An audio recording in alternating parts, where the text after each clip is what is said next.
It is the pitch-black night of September 21st, 1788, and a massive military camp is tearing itself apart. Muskets flash in the dark, artillery rounds shred the tree line, and men are fighting for their lives. The sun rises to reveal 100,000 soldiers surrounding a field littered with their own casualties. But no invaders ever crossed the river. Every bullet and cannonball that ravaged the camp through the night was fired by an Austrian soldier at another Austrian soldier.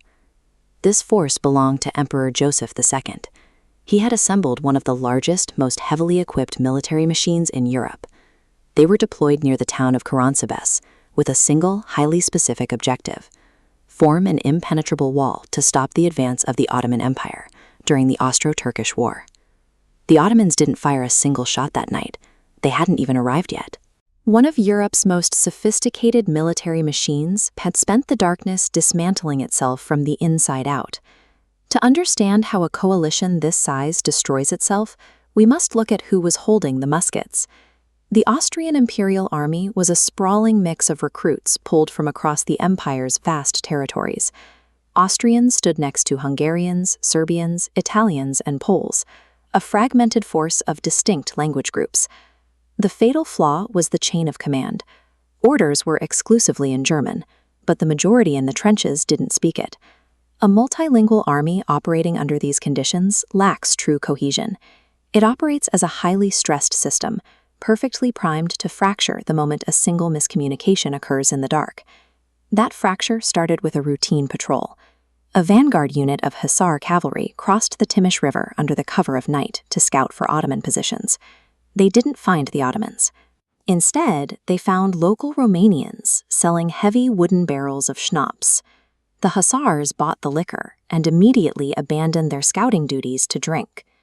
Shortly after, a company of Austrian infantry crossed the same river. They spotted the drinking Hussars and demanded a share. The cavalrymen refused, and the drunks began to physically fortify the barrels, violently shoving the infantry back into the mud. In the middle of this shoving match, a musket accidentally went off. To scare off the infantry, someone jokingly screamed "Turci," the Turks. In broad daylight, the incident likely ends with a few arrests. But in a pitch-black forest, that single shout bypassed all logic, triggering a mass panic the command structure couldn't contain. Terrified frontline troops abandoned the river and sprinted blindly back toward their own lines, crashing directly into the sleeping main camp. Desperate to stop the stampede, officers shouted the German command, "Halt! Halt!" But due to the language barrier, fleeing Slavic troops didn't hear an order to stop.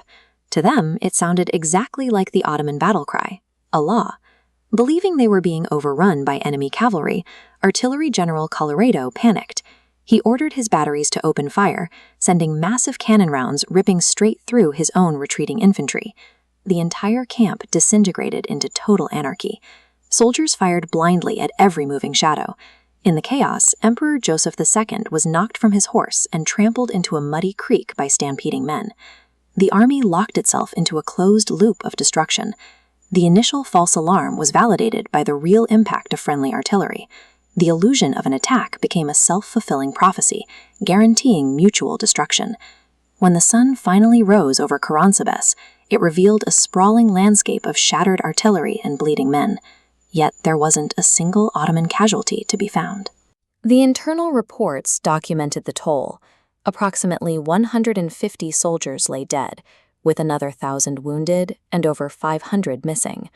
They had also abandoned multiple pieces of heavy artillery in the mud. The breakdown in discipline was so absolute that during the panic, Austrian troops actually robbed their own military, stealing the massive chest containing the army's silver payroll. The Grand Vizier and the actual Ottoman army arrived 2 days later. They walked into a destroyed camp and captured the city without having to fire a single shot. A massive standing army projects incredible power, but that strength relies entirely on internal cohesion. Paranoia, amplified by a language barrier and a few barrels of cheap schnapps, can defeat a superpower before the real war even begins.